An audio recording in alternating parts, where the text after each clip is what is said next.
a new day for Netball Waitakere. But I'd just like to acknowledge the past, and I'd like to acknowledge the young women who have come to play on these courts, and I'd like to acknowledge the organisers and the small group of women that brought together these courts in 1968. A small group of brave and I think wonderful women, and I think some of them are probably here in this audience. And these occasions are very important, I think, to acknowledge that you dig something and from out of the ground comes something for the future. So I'd like to acknowledge on behalf of the whole city of Waitakere, and also of course the council of Waitakere, that on these moments glues things together. Well, we glued it together with 2.2 million, I think.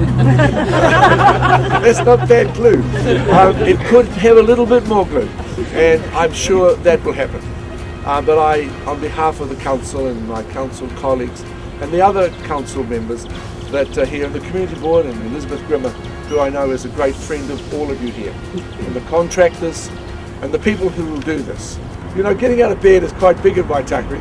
I get out of bed right early and go to a brief, ceremony, and you think this is the way we do it.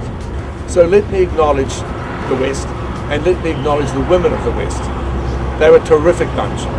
And here I am standing here with a spade, which men usually do, but this is women's work today, I have to say, because I think I'd like to bring the organisers, Robin and Cheryl, and a young netball player here who's going to do this, because that's how it should be.